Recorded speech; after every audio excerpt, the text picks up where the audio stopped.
తండ్రి అయిన దేవునికి కృతజ్ఞతాస్తుతులు.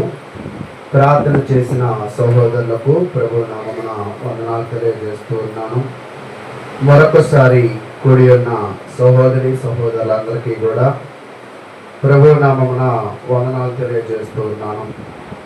చాలా సంతోషము.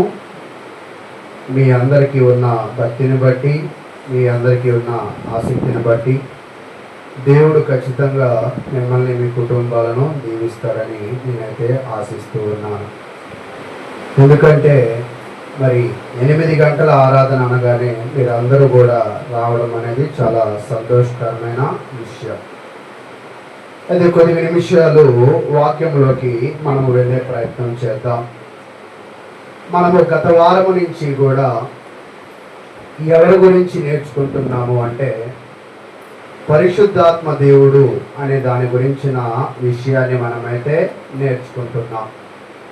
దేవుడు అనే పదములో ఎంతమంది ఉన్నారు?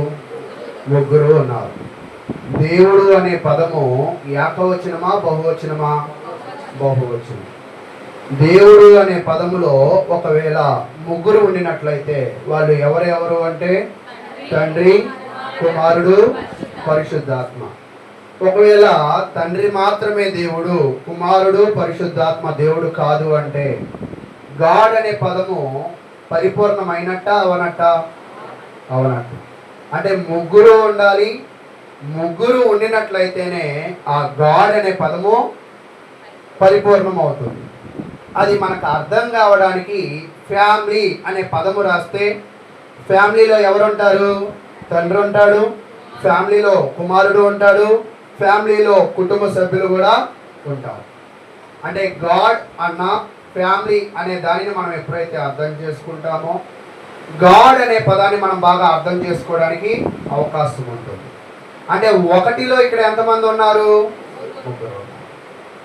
అలాగే భార్యాభర్తలు ఇరువురు ఒకటి అయిన తర్వాత 1లో ఎంతమంది కనపడతారు? 2. ఎవరెవరు? 2. భార్య, భర్త. కాబట్టి గాడ్ అనే 1లో 3 ఎలా ఉన్నారు అంటే ఈ విధంగా ఉన్నట్లుగా అయితే మనం చూస్తూ ఉన్నాం. అయితే ప్రియ సహోదరులారా, మరి గాడ్ అనే పదంలో మనం చూస్తున్నప్పుడు తండ్రి పాత్ర, కుమారుని యొక్క పాత్ర, పరిశుద్ధాత్మ యొక్క పాత్ర ప్రత్యేకంగా ఒకవేళ చూస్తున్నప్పుడు తండ్రి ఎలా ఉన్నాడు అంటే ఆయన క్రియేటర్, అంటే ఆయన ఎలా ఉన్నాడంట? సృష్టికర్తగా ఉన్నాడు. కుమారుడు ఎలాగ ఉన్నాడంటే రక్షించేవాడిగా ఉన్నాడు. పరిశుద్ధాత్ముడు ఎలాగ ఉన్నాడంటే మార్గదర్శిగా లేదా గైడర్గా ఉన్నాడు. అర్థమైందా? కాబట్టి మనము తండ్రి చేత సృష్టింపబడ్డాం, కుమారుని చేత రక్షింపబడ్డాం, పరిశుద్ధాత్మ చేత నడిపింపబడుతూ ఉన్నాం. పరిశుద్ధాత్మ చేత నీవు నడిపింపబడాలి అంటే నీ సృష్టికర్త దేవుడని తెలుసుకోవాలి. నువ్వు రక్షణ పొందాలి అంటే ప్రభు అయిన యేసు క్రీస్తు లేనిదే రక్షణ లేదని నువ్వు తెలుసుకోవాలి.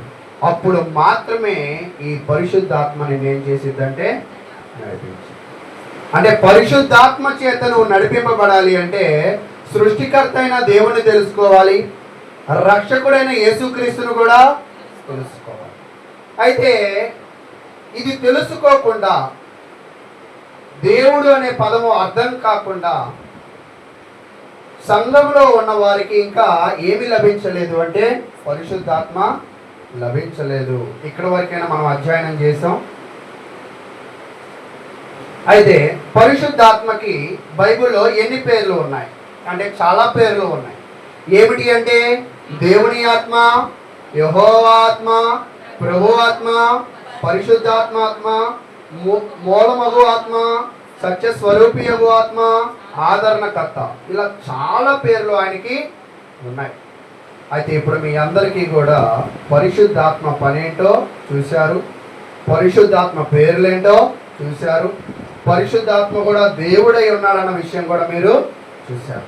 అయితే ఈ పరిశుద్ధాత్మ యేసుక్రీస్తు పుట్టుకలలో ఎలా ఉపయోగపడింది లేదా ఎలా పనిచేసింది?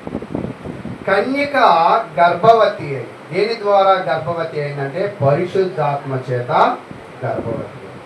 తర్వాత జకరియా ఎలిజబెతులు వాళ్ళు మాట్లాడినప్పుడు కూడా పరిశుద్ధాత్మను గురించిన విషయాన్ని చూసాం. ఇంకొక వ్యక్తిని చూసాం, చెప్పగలరా? సుమియోను. సుమియోను ఎవరి కొరకు ఎదురు చూస్తూ ఉన్నాడు? ఎవరి కొరకు అండి? యేసుక్రీస్తు అంటే రక్షకుడి కొరకు ఎదురు చూస్తూ ఉన్నాడు. ఈ రక్షకుడిని ఎవరు చూపించారు ఆయనకి?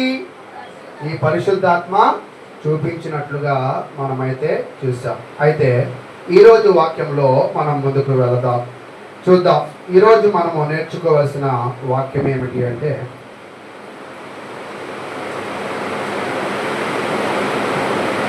పరిశుద్ధాత్మ క్రొత్త నిబంధన కాలంలో ఆయన మనతో ఎలాగ పనిచేస్తాడు? పరిశుద్ధాత్మ క్రొత్త నిబంధన కాలంలో ఆయన మనతో ఎలా పనిచేశాడు అనే విషయాలను మనమైతే చూడడానికి ముందుకు వెళదాం. అసలు పరిశుద్ధాత్మ ఉన్నదా లేదా అంటే ఇప్పుడు మీ ప్రశ్న ఏంటి?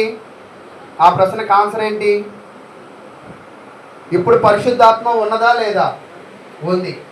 అయితే ఒకవేళ ఇప్పుడు పరిశుద్ధాత్మ ఉంటే అది ఇప్పుడు ఎలా పనిచేస్తుంది? మనం ఇప్పటిదాకా ఏం చేసామంటే చరిత్రలో ఎలా పనిచేసింది, యేసుక్రీస్తు కాలంలో ఎలా పనిచేసిందో చూసాం. అయితే యేసుక్రీస్తు కాలంలో మనం చూస్తున్నప్పుడు పరిశుద్ధాత్మ అంటే తండ్రి వేరే, కుమారుడు వేరే, పరిశుద్ధాత్మ వేరే అనేది మనకి బాగా ఎక్కడ అర్థమవుతుంది అంటే చాలామంది ఏమంటారంటే ముగ్గురు కూడా ఒక్కటే అంటారు. ముగ్గురు ఒకటి కాదు, ఒకటిగా ఉన్నారు ముగ్గురు. ఇప్పుడు చెయ్యి ఒకటే, చేతికి ఎన్ని వేళ్ళు ఉన్నాయి? 5 వేళ్ళు ఉన్నాయి, అంతేనా? అలా అని ఒకే వేలు ఉందా?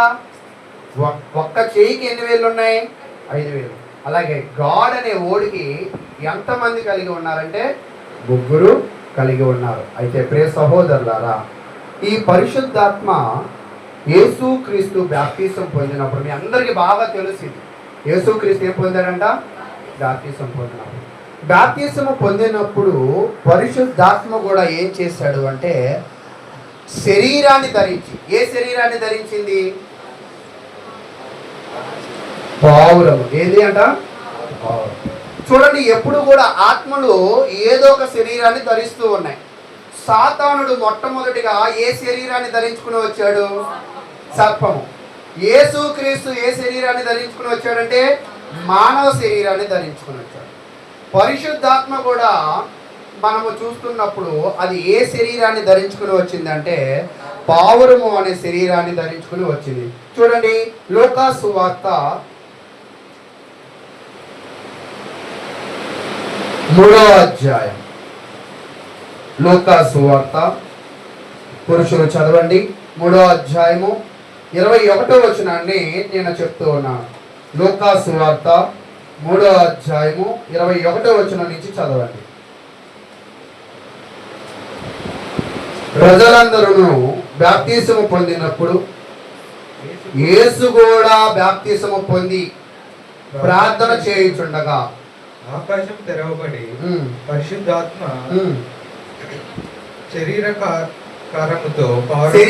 అది ఏం చెందిందంట? శరీరము, పరిశుద్ధాత్మ శరీర ఆకారాన్ని పొందింది. అయితే తర్వాత పావురం వలె, అది ఏ శరీరం అంట?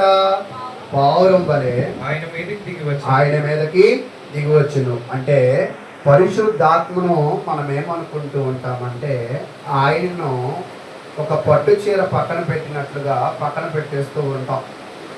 కానీ పరిశుద్ధాత్మ ఆయన కదలికలు పాత నిబంధనలో ఉన్నాయి, యేసు పుట్టుకలో ఉన్నాయి, యేసు బాప్తిసము పొందినప్పుడు కూడా ఉన్నది. అయితే ప్రియ సహోదరులారా, యేసు బాప్తిసం పొందినప్పుడు మాత్రమే కాదు కానీ అరణ్యములో చూడండి, లూకా సువార్త 4వ అధ్యాయం 1వ వచనాన్ని నేను చదువుతున్నాను. యేసు పరిశుద్ధాత్మ పూర్ణుడై యోర్దాను నది నుండి తిరిగి వచ్చి 40 దినములు ఆత్మ చేత అరణ్యములో నడిపింపబడి, ఇక్కడ మనం ఇక్కడ యేసుక్రీస్తు బాప్తిసంలో మనం నేర్చుకోవాల్సిన విషయం ఏమిటి అంటే, యేసుక్రీస్తు వలె నీవు కూడా నేను కూడా బాప్తిసము పొందగలిగితే ఆ రోజు ఆకాశము తెరవబడి పరిశుద్ధాత్మ యేసుక్రీస్తు మీద ఎలాగో వాలిందో, ఈ పరిశుద్ధాత్మ దేవుడు బాప్తిసము పొందినప్పుడు నీతో నివాసము చేయడానికి ఆయన సిద్ధపడతాం. బాప్తిసము అనేది మీరు 1 కొరింథీ 3:16 తీయక్కర్లేదు, కానీ మీ శరీరము దేవుని యొక్క ఆలయమై ఉన్నది. ఈ శరీరములోకి బాప్తిసము అనే కార్యక్రమం ద్వారా ఎవరిని రప్పిస్తూ ఉన్నామంట? పరిశుద్ధాత్మను రప్పిస్తున్నాం. అయితే ఇప్పుడు ఒక ప్రశ్న అడుగుతాను, చక్కగా అందరూ నిద్ర లేచి మరి చెప్పాలి. ఏంటి నా ప్రశ్న అంటే, బాప్తిసం పొందిన వాళ్ళు ఎంతమంది ఉన్నారో కుడి చేయొద్దండి. అందరూ ఎత్తారు, ఓకే, మంచిది. మరి మీరు అందరూ కూడా పరిశుద్ధాత్మను పొందారా? ప్రశ్న అర్థమైందా? పరిశుద్ధాత్మను పొందారా? అదే యేసుక్రీస్తు అయితే పరిశుద్ధాత్మను పొందాడు. ఆ పరిశుద్ధాత్మ చేతన ఏం చేయడంట? అక్కడ చెప్తూ ఉన్నాడు, నడిపింపబడ్డాడు. ఎవరైతే పరిశుద్ధాత్మను పొందుతారో, ఎవరైతే బాప్తిసమును పొందుతారో వాళ్ళని మనం ఎలా తెలుసుకోగలము అంటే, వారి యొక్క నడవడికను బట్టి, లేదా వారి యొక్క ప్రవర్తనను బట్టి, లేదా వారి యొక్క క్రియలను బట్టి, లేదా వారి యొక్క వ్యక్తిత్వాన్ని బట్టి. అనేకులు బాప్తిసం పొందుతారు, కానీ అందరూ పరిశుద్ధాత్మను పొందలేరు. ఎవరు మాత్రమే పొందగలుగుతారు అంటే, దేవుడు చెప్పినట్లుగా బాప్తిసము పొంది దేవుని పరిశుద్ధాత్మ చేత నడిపింపబడిన వాడు మాత్రమే అక్కడ బాప్తిసము పొందిన వ్యక్తిగా మనకైతే కనపడుతూ ఉన్నాడు. కాబట్టి ప్రియ సహోదరులారా, ఇప్పటిదాకా నేనేం చెప్పానంటే, పరిశుద్ధాత్మ దేవుడు యేసుక్రీస్తు పుట్టుకలో ఉన్నాడు. పరిశుద్ధాత్మ దేవుడు యేసుక్రీస్తు బాప్తిసములో ఉన్నాడు. పరిశుద్ధాత్మ దేవుడు యేసుక్రీస్తు బాప్తిసము పొందిన తరువాత ఆయనకి చాలా శ్రమలు వచ్చాయి. ఆ శ్రమలలో ఆయనను నడిపించింది ఎవరో తెలుసా? ఆయన నడిపించింది పరిశుద్ధాత్మ దేవుడైతే ఆయనను శోధించింది ఎవరు? అపవాది. అంటే ఇక్కడ నేను చెప్పాలనుకుంటున్న విషయం ఏమిటి అంటే, యేసుక్రీస్తు ప్రభు వారి వలె మనము కూడా అపవాది చేత శోధింపబడతాం. అయితే అపవాది చేత మనము గెలవబడాలి అంటే, మనము విజయం పొందాలి అంటే, మనం ఎవరిని కలిగి ఉండాలంట? పరిశుద్ధాత్మను. ఎవరిని? పరిశుద్ధాత్మ. అయితే ప్రియ సహోదరులారా, పుట్టుకలో ఉన్నాడు, బాప్తిసంలో ఉన్నాడు, శ్రమలలో కూడా ఉన్నాడు. ఇంకెక్కడ ఉన్నాడు అనేది మనం చూస్తూ ఉన్నప్పుడు 14వ వచనం చదవండి. 14-15 లూకా సువార్త 4వ అధ్యాయము 14-15 వచనాలు. అప్పుడు యేసు ఆత్మబలముతో గలిలయకు తిరిగి వెళ్ళెను. ఆయనను గూర్చిన సమాచారము ఆ ప్రదేశం అంతటను వ్యాపించెను. చాలు. ప్రియ సహోదరులారా, పరిశుద్ధాత్మ దేవుడు లేనిదే యేసుక్రీస్తు అద్భుత కార్యాలు చేయగలిగిన వాడు కాదు కూడా అని మనం గ్రహించాలి. అంటే పరిశుద్ధాత్మ చేతనే ఆయన ఏం చేశాడంటే గలిలయకు తిరిగాడు. ఆయన తిరగడం అంటే ఏదో గిరి ప్రదక్షిణలో ఆయన చేయలేదు. ఆయన తిరుగుతూ సువార్త చెప్పుచు అనేకులను ఏం చేశాడంట? స్వస్థపరిచాడు. అంటే బాగా మీరు అర్థం చేసుకోవాల్సింది, పుట్టుకలో ఉన్నాడు, బాప్తిసములో ఉన్నాడు, జీవితంలో ఉన్నాడు, అద్భుతాలు చేసే పరిచర్య సువార్తలో కూడా ఎవరున్నారంట? పరిశుద్ధాత్మ దేవుడు. ఎవరికి తోడుగా ఉన్నాడు? యేసుక్రీస్తుకి తోడుగా ఉన్నాడు. అలా తోడుగా ఉండడం వల్ల 15వ వచనం చూద్దాం. ఆయన అందరి చేత ఘనత నుండి ఏం పొందాడంటండి? ఈరోజు మనము ఘనత నొందగలుగుతున్నామా? ఘనత అంటే అక్కడ ఇంగ్లీష్లో మీరు చూస్తున్నారా? ఒకవేళ గ్లోరీ అంటే గౌరవం అని కూడా అనుకోవచ్చు. ఏమంట? గౌరవం. ఈరోజు నువ్వు బాప్తిసం ఎందుకు పొందాలి అంటే, దేవుడి దగ్గర గౌరవం పొందాలంటే పొందాలి. బాప్తిసము ఎందుకు పొందాలంటే పరిశుద్ధాత్మను పొందాలంటే పొందాలి. బాప్తిసము ఎందుకు పొందాలి అంటే నీ శోధనలలో దేవుడు నీకు తోడుగా ఉండాలంటే పొందాలి. బాప్తిసము ఎందుకు పొందాలి అంటే నీ జీవితాన్ని దేవుడు నడిపించాలంటే నీవు పొందాలి. కాబట్టి ఇంకా మనము బాప్తిసము పొందలేదు అంటే మీరు నేర్చుకోవాల్సిన విషయం ఏమిటంటే మీరు ఎవరికి ఇంకా దూరంగా ఉన్నారంట.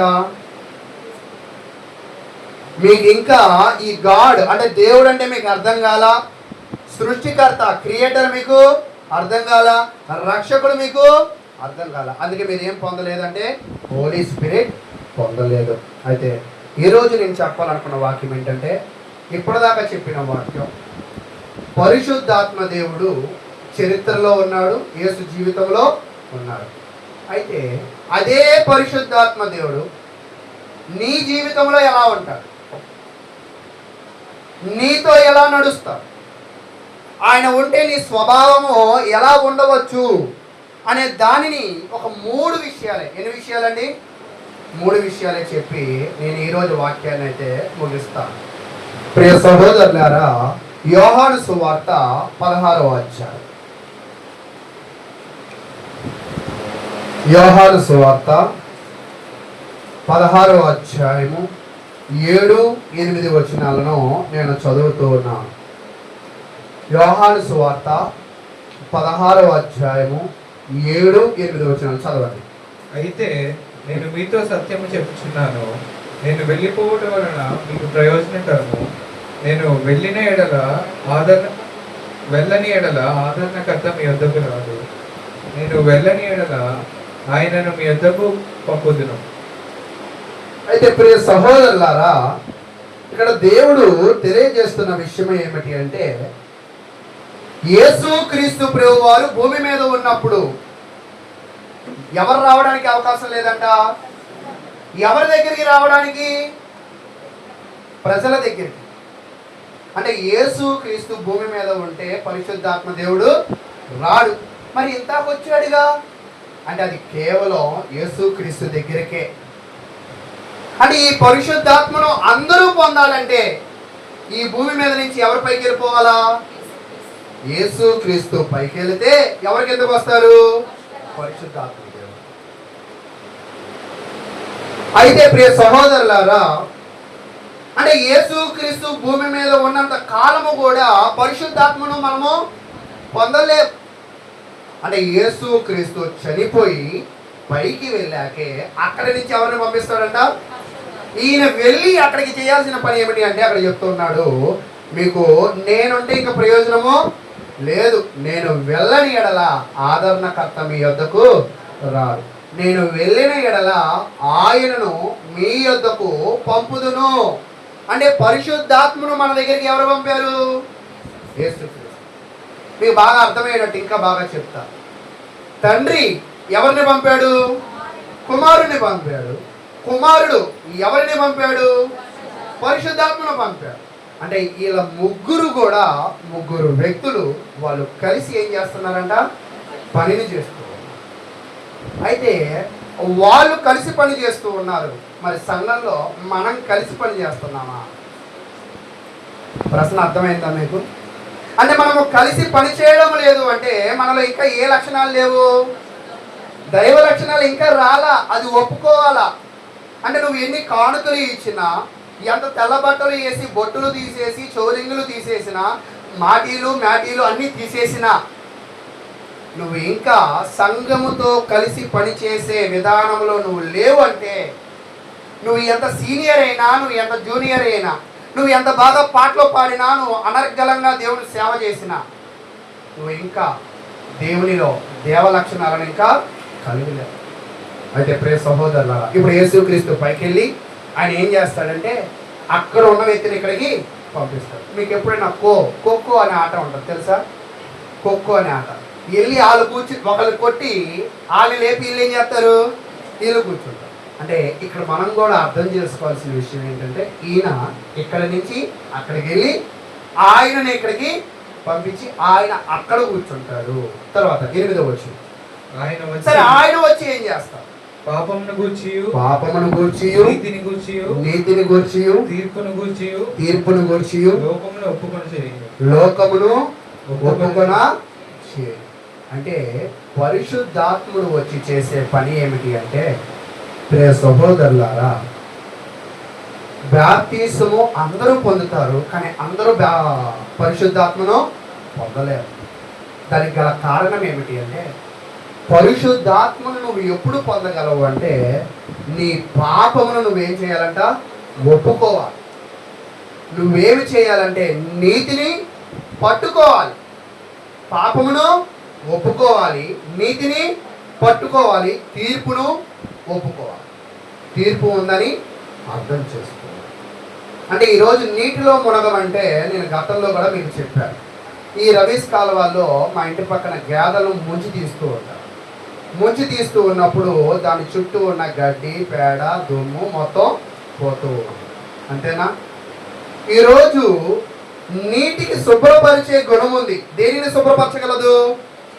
ఈ శరీరాన్ని.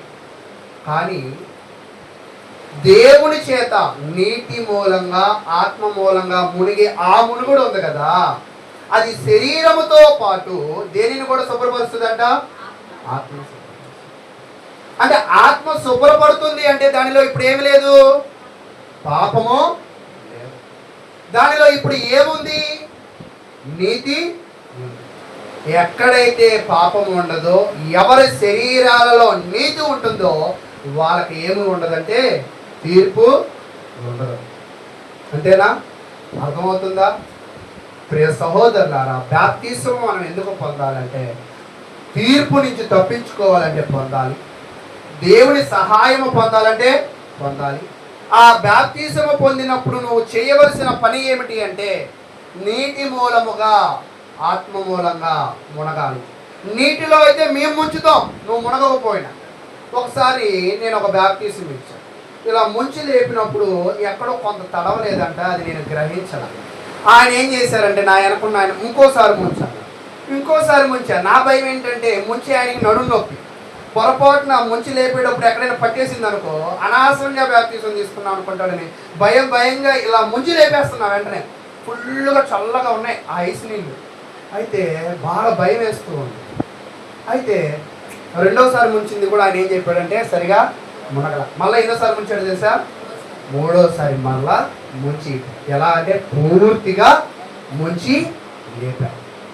అంటే ఈ నీటిలో మునగడము అంటే దాని అర్థం ఏమిటి అంటే విధేయత. మనం ఎందుకు నీటిలో మునగాలి? నేను దేవుని నమ్ముకుంటే సరిపోదా? నేను ప్రార్థనకు వస్తే సరిపోదా? నేను బైబిల్ చదివితే సరిపోదా అంటే సరిపోదు. బైబిల్ ఏం చెప్తుంది అంటే, నువ్వు దేవుని పరిశుద్ధాత్మను పొందాలి అంటే బాప్తిసము అని ఆ డోర్ తెరవాలి. బాప్తిసం అంటే ఏంటంటే డోర్ తెరవడం. ఈ డోర్ తెరిస్తేనే ఎవరు వస్తారు? పరిశుద్ధాత్మ. ఈ డోర్ అందరూ తెరవలేరు. ఎవరు మాత్రమే తెరవగలరంటే దేవుని వాక్యములకు విధేయులైన వారు మాత్రమే తెరవగలరు. కాబట్టి బాప్తిసంలో నీటి మూలముగా అంటే ఏమిటి అంటే విధేయతకు గుర్తు. విధేయతకు గుర్తుగా మేము ముక్కు ముంచి తిప్పేస్తూ ఉంటాం. కానీ ఆత్మ మూలంగా బాప్తిసం అంటే ఆ ఆత్మను ఎవరు మార్చుకోవాల్సిందే? ఆ ఆత్మలో ఉన్న క్రియలను ఎవరు మార్చుకోవాల్సిందే? అది నీ వల్ల కూడా కాదు. అది ఎవరి వల్ల కాదంట? నీ వల్ల కాదు. అది మన వల్ల కాదు. కాబట్టి మనం ఎవరిని ఆహ్వానిస్తున్నాము? మన ఆత్మను మార్చమని పరిశుద్ధాత్మ దేవుడు. అంటే ఒక మనిషి తన చెడ్డ క్రియలను ఎందుకు ఇంకా విడిచిపెట్టలేకపోతున్నాడు? బాప్తిసము పొంది కూడా దేవునికి ఎందుకు దూరంగా ఉంటున్నాడు? బాప్తిసము పొంది కూడా ఎందుకు ఇంకా మంచివాడిగా బ్రతకలేకపోతున్నాడు అంటే అతను తీసుకున్న బాప్తిసము సరైన బాప్తిసము కాదు. సరైన విధంగా ఆయన బాప్తిసము పొందల. కాబట్టి ఈరోజు మార్పు లేని ఒక మానవుడుగా, మార్పు లేని ఒక క్రైస్తవుడుగా నీవు ఉంటే నువ్వు ఇంకా ఎవరిని పొందలా? పరిశుద్ధాత్మ. అంటే నీటి మూలంగా ఇంకా బాప్తిసం నువ్వు పొందలా. ఒకవేళ నీటి మూలంగా బాప్తిసము నువ్వు పొందితే నీ ప్రవర్తన ఎలా ఉంటుందో కొద్దిగా విషయాలను నేను తెలియజేసే ప్రయత్నంలో ముందుకు వెళతాను. నీటి మూలంగా ఒకవేళ నీవు బాప్తిసము పొందితే నీ ప్రవర్తన ఎలా ఉంటుంది, పరిశుద్ధాత్మను పొందిన తర్వాత నీ వ్యక్తిత్వం ఎలా ఉంటుందో కొద్దిగా విషయాలు నేను తెలియజేస్తాను. చాలామంది చూడండి, ముందు 1వ దశలకు రాసిన పత్రిక 5వ అధ్యాయం, 1వ దశలకు రాసిన పత్రిక 5వ అధ్యాయము 23వ వచనాన్ని చదవండి. 1వ దశలకు రాసిన పత్రిక 5వ అధ్యాయము 23వ వచనాన్ని చదవండి. సమాధానకర్తయగు దేవుడే మిమ్మల్ని సంపూర్ణముగా పరిశుద్ధపరచును గాక. ఇక్కడ చూడండి, ఇప్పటి నుంచి మీ ఆత్మయు ఏదోది అంట, ఆత్మయు జీవమును శరీరమును మన ప్రభువు అయిన యేసుక్రీస్తు రాకడయందు, అంటే యేసుక్రీస్తు వచ్చినప్పుడు మనము ఏది సిద్ధంగా ఉండాలి అంటే ఆత్మ సిద్ధంగా ఉండాలంట, జీవము సిద్ధంగా ఉండాలంట, శరీరము సిద్ధంగా ఉండాలి. అయితే అందరు నన్ను చూస్తున్నారా? మనిషి అంటే ఎన్ని భాగాలు, ఎన్ని అనుకుంటున్నారు మీరు? ఒక్కోసారి టీవీ ఎలా ఉంటుందంటే బ్లర్ వస్తూ ఉంటుంది, నెట్ కేబుల్లో కనెక్షన్ ఇలా వచ్చి ఆగిపోతుంటుంది కదా. ఎన్ని భాగాలు మనిషి అంటే? ఎన్ని భాగాలు? ఎవరైనా పొరపాటున రేపు స్వార్థికులు గొప్ప గొప్ప అని పిలవమంటున్నారు, పిలుచుకున్న తర్వాత వాళ్ళు ప్రశ్నలు అడుగుతారు. మీరు చెప్పలేదనుకో వాళ్ళు ఏమనుకుంటారంటే వీళ్ళకి వాక్యం నేర్పించిన పండితుడు ఎవరో అని అంటారు. ఆ పండితుడు నేనే అని నేను చెప్పుకోవాల్సి వస్తుంది. మానవుడు ఎన్ని భాగాలు తెలిసిన వాళ్ళైనా చెప్పండి. ఎన్నండి? సరే, ఇక్కడ ఎన్ని భాగాలు ఉన్నాయి చూద్దాం.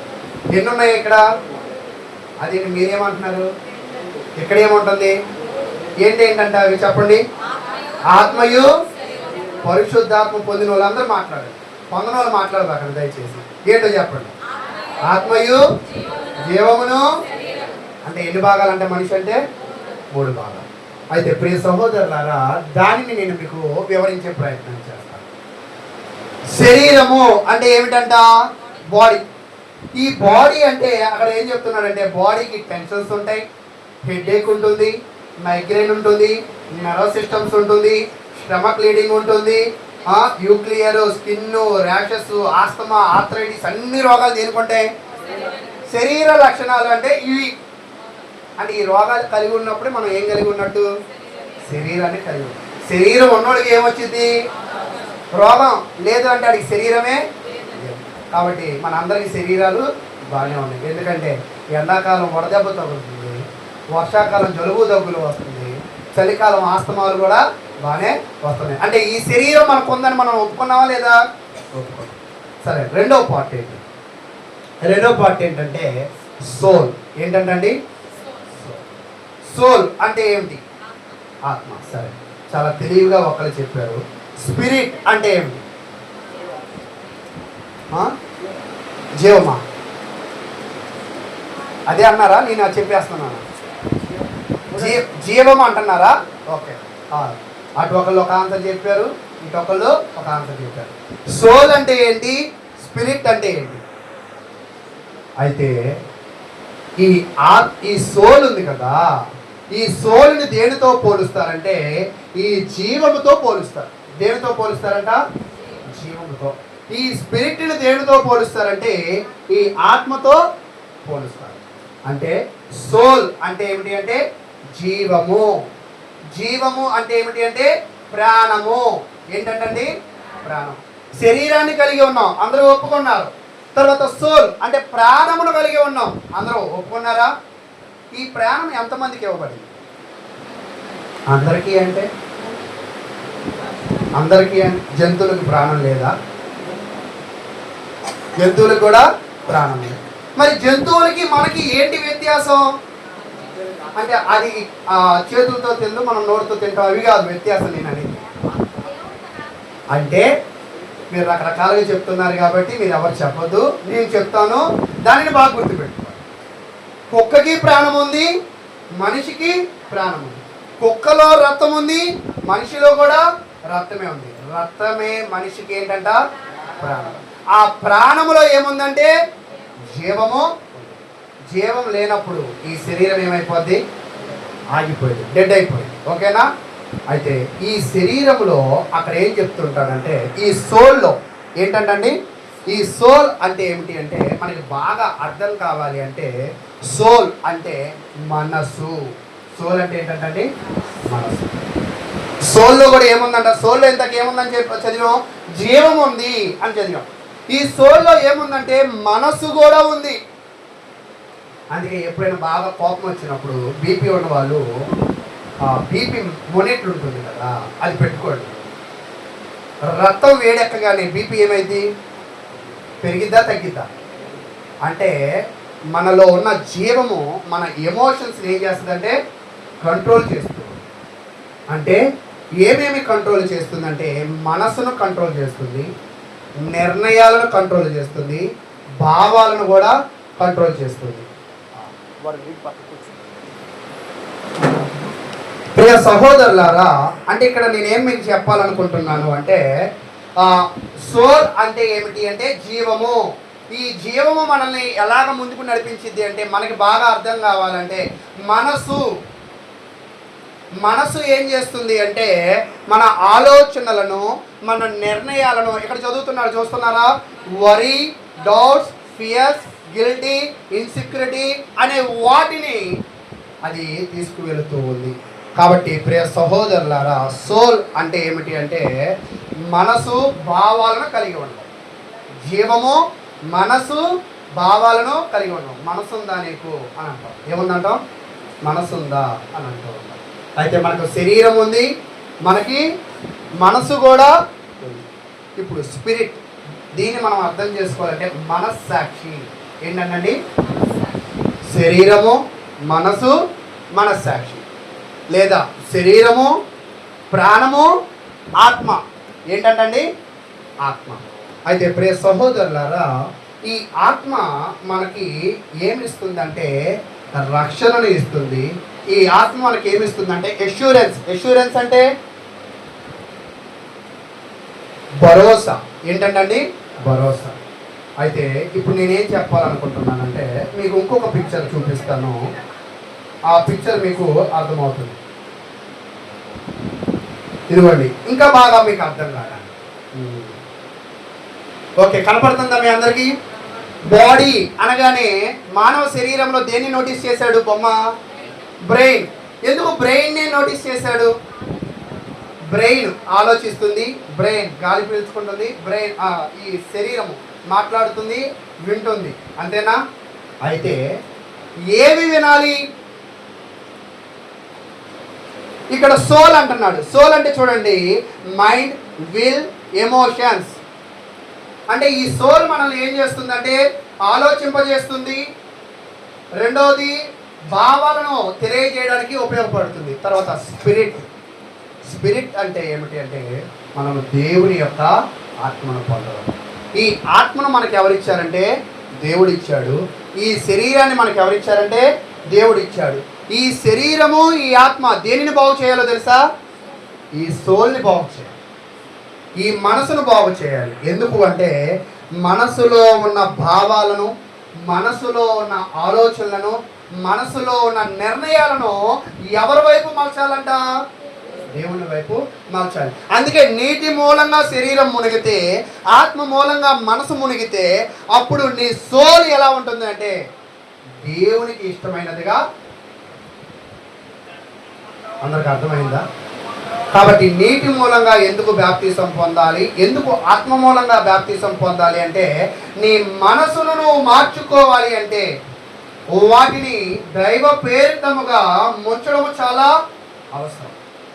ఒక వ్యక్తి బాప్తిసము పొంది పరిశుద్ధాత్మ పొందాడా లేదా అనేది మనకి ఎప్పుడు అర్థమైంది అంటే నీ శరీరము దేవుని కొరకు పనిచేస్తుందా, నీ సోల్, నీ ఎమోషన్స్ వాక్యానుసారమైన ఎమోషన్స్ ఉన్నాయా, వాక్యానుసారమైన భావోద్వేగాలు ఉన్నాయా, నీ స్పిరిట్. ఇక్కడ ఒకవేళ బొమ్మ పెద్దది కావట్లేదు కానీ అక్కడ స్పిరిట్ అంటే ఏమంటున్నాడంటే అక్కడ మీరు చూస్తున్నప్పుడు fear of the lord. Fear of the lord అంటే దేవుని యందు భయభక్తులు కలిగి ఉండడం, అంతేనా? తర్వాత అక్కడ ఏం చెప్తున్నాడంటే అండర్స్టాండింగ్. ఎవరి గురించి అండర్స్టాండింగ్ అంటే ఈ స్పిరిట్ దేవునికి భయపడాలి, ఈ స్పిరిట్ అర్థం చేసుకోవాలి, ఈ స్పిరిట్ జ్ఞానము పొందాలి, ఈ స్పిరిట్ అది దేవుని యొక్క శక్తిని కూడా పొందుకోవాలి. మనందరము కూడా శరీరము, బాడీ, సోల్, స్పిరిట్ ఈ మూడు కలిగి ఉన్నాం. కానీ అది దైవ సంబంధంగా కలిగి ఉన్నామా, మామూలుగా కలిగి ఉండి నడుచుకుంటున్నాం.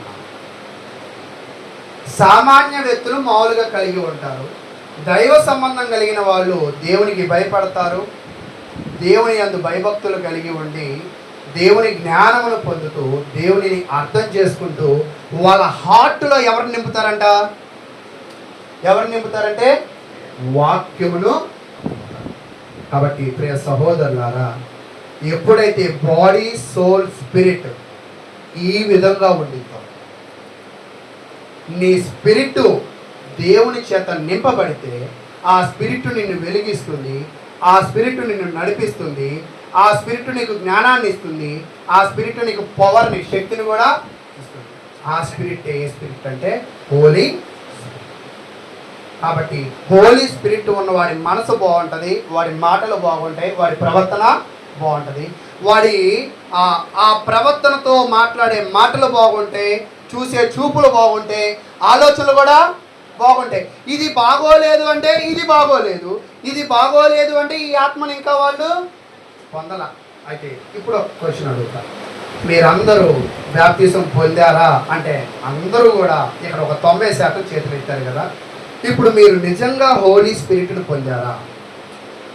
ఒకవేళ హోలీ స్పిరిట్ను పొందితే నీలో దేవుని యందు భయభక్తులు ఉండాలి, దేవుని యందు గ్రహింపు ఉండాలి, దేవుని యొక్క జ్ఞానము ఉండాలి, దేవుడు ఇచ్చే మనసు, దేవుడు ఇచ్చే ఆలోచనలు, దేవుడు ఇచ్చిన ఈ అవయవాలను దేనికి వాడాలంట? దేవుని కొరకు వాడాలి. కాబట్టి ఇప్పుడు నా ప్రశ్న ఏమిటి అంటే, మీ అందరూ కూడా బాప్తిసం పొందారు, మంచిదే. కానీ మీ అందరూ కూడా మీ శరీరాలను లేదా మీ ఆత్మలను దేవుని కొరకే ఉపయోగిస్తున్నారా? మౌనానికి 2 రకాల అర్థం ఉంటుంది. అర్థం కాకపోతే మౌనంగా ఉంటాం, బాగా అర్థమై నిజంగా నాలో లేదే అని అనుకున్నప్పుడు కూడా మౌనంగా ఉంటాం. మీ మౌనం ఉన్న వెనక రహస్యం ఏంటి? బాగా అర్థమైందనా, అసలు ఏం అర్థం కాలేదనా? అర్థమైంది. సరే, అర్థమైతే ప్రశ్నకి ఆన్సర్ చెప్పండి. ఏం అర్థమైంది? మీరు దేవుని చేత నడిపింపబడుతున్నారా మీ శరీరాన్ని? మీకు బాగా అర్థం కావాలంటే ఇంకా బాగా నేను ఒక విషయం చెప్తా. ఈ బాడీ, సోల్, స్పిరిట్ మీకు అర్థం కావాలంటే ఈ యొక్క ఫోన్ ఉంది కదా, ఈ ఫోన్ని ఒకవేళ ఇదే ఫోన్ అనుకోండి, కాసేపు ఈ ఫోన్ని బాడీ అనుకోండి. ఈ బాడీలో ఉన్న యాప్స్ సోల్. ఈ బాడీలో ఉన్న యాప్స్ ఏంటంట? సోల్. ఈ ఫోన్లో ఉన్న నెట్వర్క్ ఏంటంటే స్పిరిట్. నెట్వర్క్ లేకపోతే, నెట్వర్క్ పనిచేయకపోతే ఫోన్ ఉన్నా లేకపోయినా అదేంటి యాప్స్ ఉన్నాయిగా అంటారు. యాప్స్ నెట్వర్క్ ఉంటేనే కదా ఏం పని చేస్తాయి? యాప్స్ పని. అయితే నేనేమంటున్నానంటే నీ బాడీ, నీ యాప్స్, నీ అవయవాలు, నీ మనసు, నీ ఆలోచన, నీ నిర్ణయాలు దేవుని కొరకు పని చేస్తున్నాయా, నీ కొరకు పని చేస్తున్నాయా? బైబిల్లో ప్రశ్నలకైతే ఆన్సర్ చెప్తాం, మా మీద ప్రశ్నలకైతే మౌనాన్ని వహిస్తామంటారా?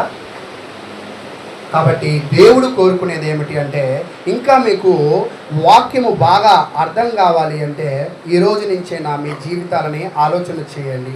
ఇంకా మీకు మీ జీవితం మీకు అర్థం కావాలి అంటే, బాడీ అనేది అన్నప్పుడు ఒక కార్ అనుకోండి. బాడీ అంటే ఏంటంట? ఒక కార్. సోల్ అంటే ఒక డ్రైవర్ అనుకోండి. సోల్ ఏం చేసింది? బాడీని నడిపించింది. జీపీఎస్ అంటే ఏంటంటే ఆత్మ అనుకోండి, మార్గం చూపించేది. మార్గం చూపించేది లేకపోతే డ్రైవర్ ఎటు తోలుతాడో వాడికే తెలియదు. అంటే నేనేమంటున్నానంటే, మీ మానవ దేహం అనే ఈ శరీరమును మీ మనసు అనే డ్రైవర్తో ఎవరికి అనుకూలంగా డ్రైవర్ చేయాలంట? అది ఎవరు మాత్రమే చేయగలరంటే బాప్తిసము పొంది పరిశుద్ధాత్మను పొందిన వారు మాత్రమే దానిని చేయగలరని తెలియజేస్తూ ఉన్నాను. కాబట్టి ప్రియ సహోదరులారా, అయితే ఇంకొక చిన్న పోలికను పోల్చి నేను యొక్క వాక్యాన్ని ముగించే ప్రయత్నం చేస్తాను. చూడండి, మన పరిశుద్ధ గ్రంథంలో ఒక వాక్యాన్ని ముందుగా చదువుకుందాం. రోమీలు రాసిన పత్రిక చదవండి పురుషులు. రోమీలు రాసిన పత్రిక 12వ అధ్యాయము 1-2 వచనాలు చదవండి. కాబట్టి సహోదరులారా, పరిశుద్ధమును దేవునికి అనుకూలమునైన సజీవ యాగముగా మీ శరీరమును ఆయనకు సమర్పించుకునుడని దేవుని వాత్సల్యము బట్టి మిమ్మల్ని బతిమాలుకొంచున్నాను. ఇటు సేవ మీకు యుక్తమైనది. మీరు ఈ లోక మర్యాదను అనుసరింపక ఉత్తమమును అనుకూలమును సంపూర్ణమునైన దేవుని చిత్త మీద పరీక్షించి తెలుసుకున్నట్లు మీ మనసు మారి నూతనముట వలన రూపాంతరం పొందదు. చాలు. అంటే బాప్తిసం అనే ఈ కార్యక్రమంలో అక్కడ ఏమవుతుంది అంటే, మీ మనసు మారకుండా నీటిలో మునిగిన వాడు దేవుని మనిషి కాలేడు. వాడు ఇంకా దేవుని ఆత్మను పొందలేదు. అందుకే వాడి స్వభావాలు కూడా మారో, వాడి మాటలు మారో, వాడి ఆలోచనలు మారో, వాడి నడవడిక కూడా మారో.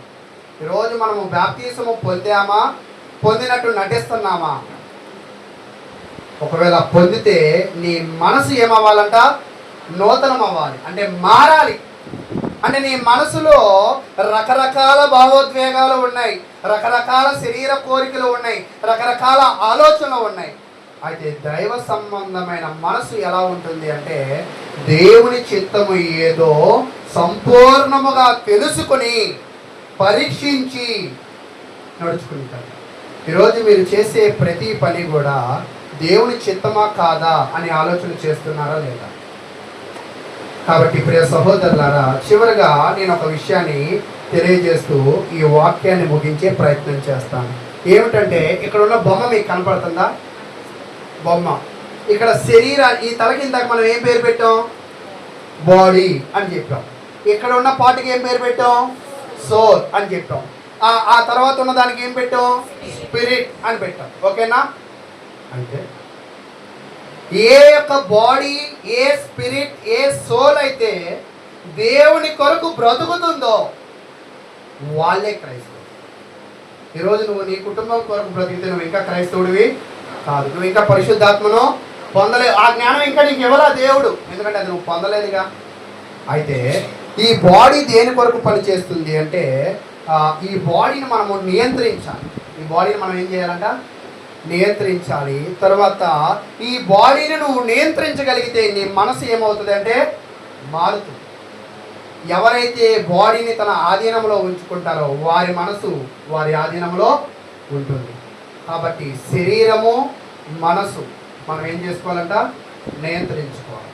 అయితే స్పిరిట్ ఏం చేస్తుందంట? అప్పుడు నీ శరీరాన్ని, నీ మనసును నువ్వు నియంత్రిస్తే నీ స్పిరిట్ ఎవరికి కనెక్ట్ అవుతుంది అంటే దేవునికి కనెక్ట్. ఈ శరీరాన్ని నువ్వు, ఈ యొక్క ఆత్మను నువ్వు ఒకవేళ సరి చేసుకోకపోతే నీ యొక్క మనసు, నీ యొక్క ఆత్మ దేవునికి ఇంకా అంటే, ఈరోజు నేనేం అడగాలనుకుంటున్నానంటే, మీ శరీరాలు, మీ ఆత్మలు లేదా మీ శరీరాలు, మీ మనసులను మీరు నియంత్రించగలుగుతున్నారా? మీరేం చేయగలుగుతున్నారు అంటే మీరు నడపగలుగుతున్నారా? మీ శరీరాన్ని, మీ మనసును మీరు నడపగలుగుతున్నారా? దేని చేత? వాక్యము చేత. అయితే చూడండి, 1 పేతురు రాసిన పత్రిక 2వ అధ్యాయం. అయితే మీకు ఇక్కడ బాగా అర్థం అవడానికి ఒక విషయాన్ని చెప్తాను. ఇది ఒకవేళ మీకు తెలిస్తే మీకు బాగా అర్థమవుతుందేమో. 1 పేతురు రాసిన పత్రిక 2వ అధ్యాయము 9వ వచనం. అయితే మీరు చీకటిలో నుండి ఆశ్చర్యకరమైన తన వెలుగులోనికి మిమ్మల్ని పిలిచిన వాని గుణాతిశయమును ప్రచురం చేయని నిమిత్తము. చాలు ఇక్కడ దాకా ఆపండి. అంటే బాప్తిసము పొందిన వ్యక్తిని దేవుడు ఎక్కడి నుంచి నడిపించాడంట? చీకటిలో నుంచి వెలుగునకు, అంటే పాపములో నుంచి పరిశుద్ధతలోకి అలా నడిపించిన తరువాత ఈ నడిపింపబడిన వ్యక్తి, ఈ బాప్తిసము పొందిన వ్యక్తి చేయాల్సిన పని ఇక్కడ బాగా అండర్లైన్ చేశాడు. అది మనం చేస్తున్నామో లేదో చెప్పండి. తర్వాత మిమ్మల్ని పిలిచిన వాణి, ఎవరు మనల్ని పిలిచిందంట? యేసుక్రీస్తు. గుణాతిశయములను ప్రచురము చేయు నిమిత్తం. అంటే మనం ఎవరి కొరకు బ్రతకాలంట? దేవుని కొరకు బ్రతకాలి, దేవుడిని ప్రచురించాలి, దేవుని నామాన్ని మహిమపరచడానికి నువ్వేం పొందావు? బాప్తిసం. కానీ మనం బాప్తిసం పొందాం కానీ ఈ పని ఏంటో మనకు అస్సలు తెలియదు. ఒకవేళ ఇలాంటి ప్రశ్నలు అడిగితే ఆ జనాలకి రెండు వస్తాయి, ఒకటి నవ్వు, రెండు కోపం. కానీ దేవుడు కోరుకుంటుంది ఏంటి? నవ్వా, కోపమా, మార్పా? కరెక్ట్గానే చెప్పారా? నవ్వా, కోపమా, మార్పా? మార్పు. అయితే మార్పు కలిగిన వాళ్ళు ఏం చేస్తారంటే ఏర్పరచబడిన వంశమును ఎవరైతే మారుతారో వాళ్ళని దేవుడు ఏం చేశాడంట? సపరేట్ చేశాడు. సపరేట్ చేసిన వాళ్ళు ఎవరంటే క్రైస్తవ వంశం. ఏ వంశం అంటండి? క్రైస్తవ వంశం. ఆ క్రైస్తవ వంశంలో ఉన్న క్రైస్తవులు ఎలాంటి వారంటే రాజులు. ఎవరండి? క్రైస్తవులు అందరూ కూడా రాజులు అంటారు. అదేంటండి మీరు రాజులం కాదండి అంటారు. ఇక్కడ భౌతికమైన కులపరమైన వాటిని కాదు. రాజు అంటే ఎవరు? పరిపాలన చేశారు. ఎవరైతే తన శరీరాన్ని పరిపాలన చేస్తారో, ఎవరైతే తన మనసును పరిపాలన చేస్తారో, ఎవరైతే బాప్తిసము పొందుతారో వాళ్ళందరూ కూడా ఏంటంట? రాజు. నిజంగా మీ శరీరాన్ని మీరే పరిపాలన చేస్తున్నారా? కొంతమంది ఇది తినకూడదు తినకూడదు, కొంతమంది షుగర్ ఉన్నవాళ్ళు కూడా స్వీట్ తినకూడదు డాక్టర్లు చెప్తారు. వాళ్ళకు కూడా తెలుసు. స్వీట్ కనపడగానే ఎక్కలేని ఆకలి వాళ్ళకేసి ఆ స్వీట్ని ఒక్కటే కదా అని మింగేస్తూ ఉంటారు. వాళ్ళు మింగడమే కాదు, పక్కన వాళ్ళు కూడా నేను తింటున్నానండి, నేను ఎప్పటి నుంచో షుగర్ పేషెంట్, మీరు కూడా వేయండి అని చెప్తారు పక్కన వాళ్ళు ఇస్తారా. అంటే వీళ్ళు చెడిందే కాక ఏం చేస్తారంట? అయితే నేనేం చెప్తున్నానంటే ఏర్పరచబడిన వంశము ఎలా ఉంటుంది అంటే వాళ్ళు రాజులు అంట. రాజులు ఏం చేస్తారంటే వాళ్ళ శరీరము వాళ్ళ ఆధీనంలో ఉంటుంది, వాళ్ళ మనసు వాక్యము యొక్క ఆధీనంలో. ఈరోజు ఎవరి శరీరాలు ఎవరి మనసులు వాళ్ళ ఆధీనంలో లేవో వాళ్ళు ఇంకా క్రైస్తవులు. రాజు అనేవాడు రాజ్యాన్ని పరిపాలిస్తాడు, క్రైస్తవుడు అనేవాడు ముందు వాడి శరీరాన్ని పరిపాలించడం. అంటే నేను రోజు ప్రార్థన చేసుకోవాలి అని అనుకుంటావు కదా, నిజంగా చేసుకోగలుగుతున్నామా? రోజు బైబిల్ చదువుకోవాలి అని అనుకుంటున్నాం కదా, చదువుకోగలుగుతున్నాం.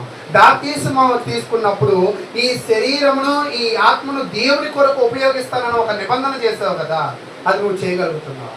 అది నువ్వు చేయడం లేదు అంటే నువ్వు రాజువి కానే కాదు. తర్వాత చెప్తున్నాడు యాజక సమూహమును పరిశుద్ధ జనమును దేవుని సొత్తైన ప్రజలునై ఉన్నారు.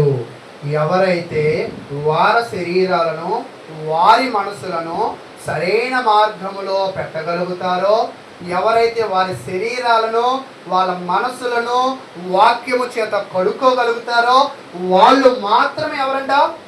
దేవుని యొక్క ప్రజలు. దేవుని ప్రజలు ఎప్పుడు ఎలా ఉండాలంట? పరిశుద్ధులుగా ఉండాలి.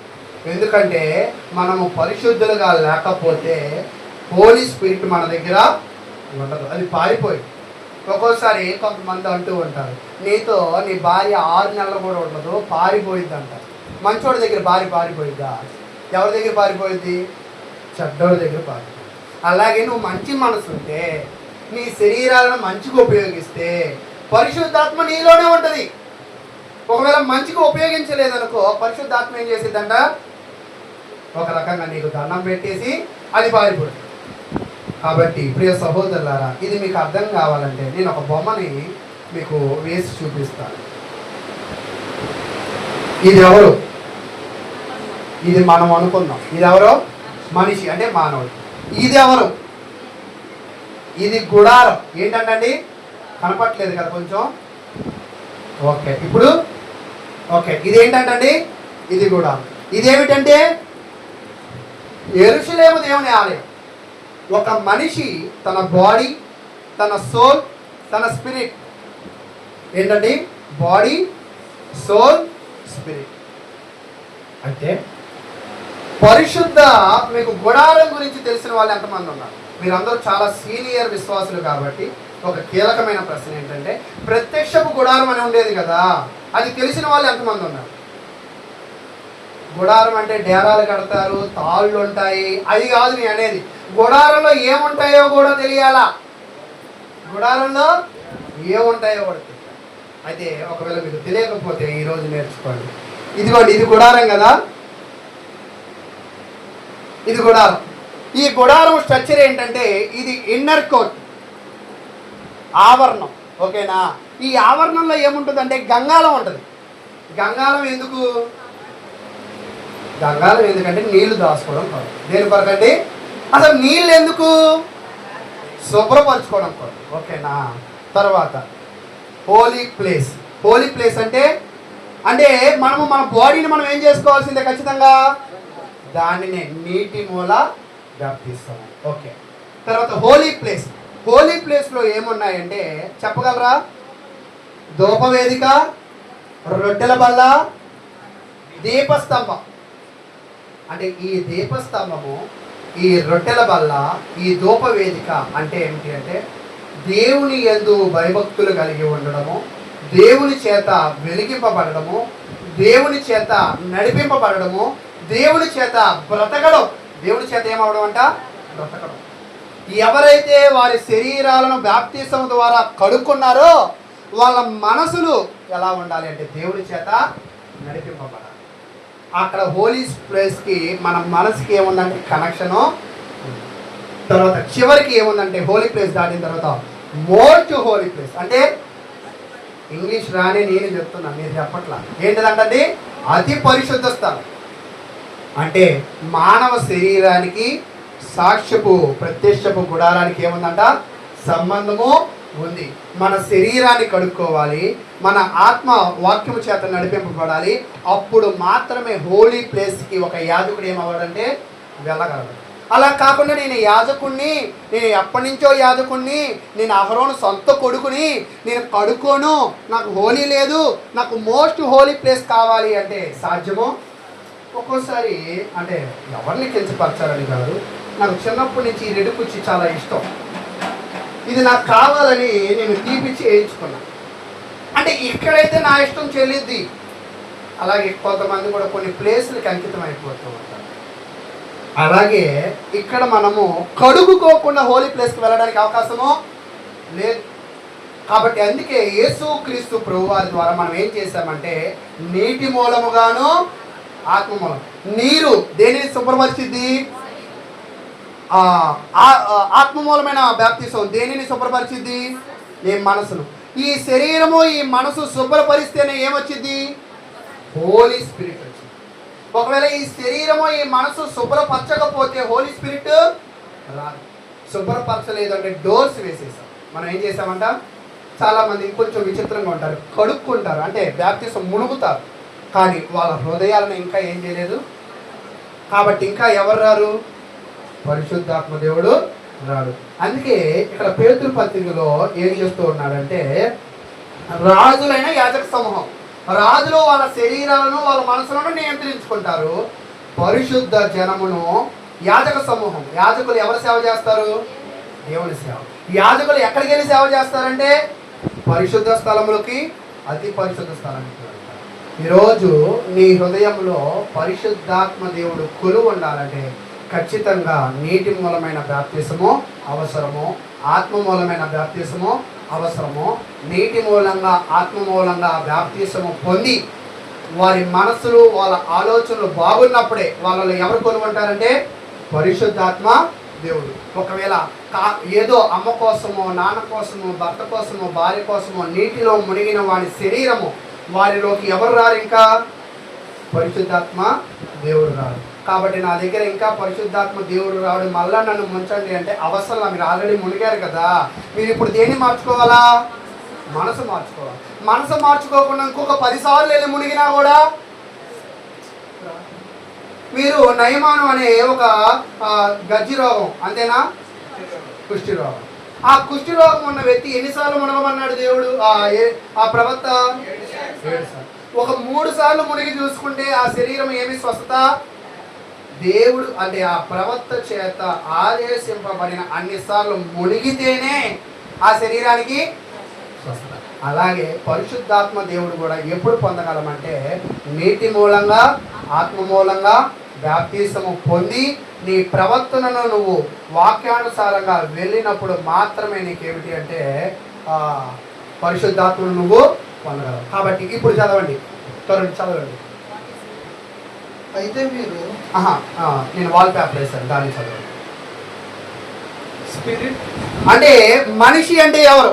ఇప్పుడు చెప్పండి, మనిషి అంటే ఎవరు? Body, soul, spirit. ఈ రెండు మన చేతిలో ఉంటాయి. దీనిని పొందాలంటే ఈ రెండింటిని మనం ఏం చేయాలా? ఆధీనంలో ఉంచుకోవాలి. ఆధీనంలో ఉంచుకున్న వాళ్ళని ఏమంటున్నారు దేవుడు? రాజు అంటున్నాడు, యాజకులు అంటున్నారు, నేటి తరంలో క్రైస్తవులు అంటున్నారు. మనకి మన శరీరం మీద ఆధీనమే లేదు. ఏమంటారు?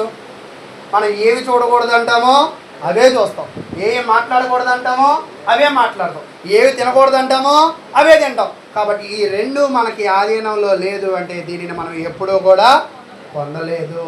కాబట్టి ఇది పొందిన వాళ్ళు ఎవరికి కనెక్ట్ అవుతారంటే వర్షిప్ అంటే దేవుడికి కనెక్ట్ అవుతారు. అంటే ఈ రెండు శుభ్రపరచకుండా ఎవరికి కనెక్ట్ కాలేం. అందుకే యోహాను 4:24 ఏమంటాడంటే దేవునిని ఆరాధించువాడు తండ్రిని ఆరాధించువాడు అనగా ఆత్మతోనూ సత్యముతోనూ. అంటే ఆత్మతో ఆరాధించడం అంటే ఈ రెండింటిని కడుక్కో, ఈ రెండింటిలో మార్పు చెందు, ఈ రెండింటిని దేవుని చిత్తంగా నడిపించు. అప్పుడు ఈ ఆత్మ ఎవరిని ఆరాధించిద్దంట? మనం ఈ రెండు పనులు చేయం. కొంతమంది ఒక ఆయన ప్రార్థనకి రాలేదేంటి బ్రదర్ అంటే స్నానం చేయలేదు బ్రదర్ అంటే. అసలు నీ స్నానం గురించి దేవుడు ముందు అడగల. ముందు నేను స్నానం చేయకుండా ఆరాధన చాలాసార్లు వెళ్ళాను. ఇప్పుడు కాదులేదు, కుర్రోడుగా ఉన్నప్పుడు అంటే ఇప్పుడు కుర్రోడ్నే వెళ్ళా. అంటే టైం కుదరినప్పుడు ఒక్కోసారి కుదరకుండా వెళ్ళిపోయేవాళ్ళం, బ్రష్ చేయకుండా కూడా వెళ్ళేవాళ్ళం. అంటే దేవుడు ఈ బాహ్యమైన శుభ్రత కంటే ఎక్కువ ప్రాధాన్యత క్రైస్తవ్యంలో దేనికి ఇచ్చాడంటే ఈ సోల్. ఓకేనా? మరి నీటి మూలంగా మునగడం అంటే దేవునికి విధేయత కలిగిన వాళ్ళు నీటి మూలంగా మునుగుతారు అని చెప్తూ ఉన్నారు. కాబట్టి మనము రాజులము, యాజకులము, క్రైస్తవులము, దేవుని ప్రజలము, పరిశుద్ధులము. అంతేనా? కాబట్టి ఒకవేళ మీరు మీ జీవితంలో దీనితో మీరు కనెక్ట్ కాకపోతే ఈ సాక్ష్యపు గుడారంలో ఎవరుంటారని నమ్మకం తెలుసా? ఇశ్రాయేలు ప్రజలకి ఎవరుంటారు? దేవుడు ఇల్లు. అది దేవుడు. అంటే నీ శరీరంలో కూడా దేవుడు కొలువు అవ్వాలంటే నీ శరీరము నీ మనసు శుభ్రంగా ఉంటేనే దేవుడు కొలువు అంటాడు. నేను కూడా ఒక శుక్రవారం ఒకళ్ళని నేను ఒక ఊరి దగ్గర దింపాను. పొరపాటున మా ఇంట్లోకి రాబాక దయచేసి మా ఇల్లు శుభ్రంగా లేదా ముందే అనేస్తున్నాను.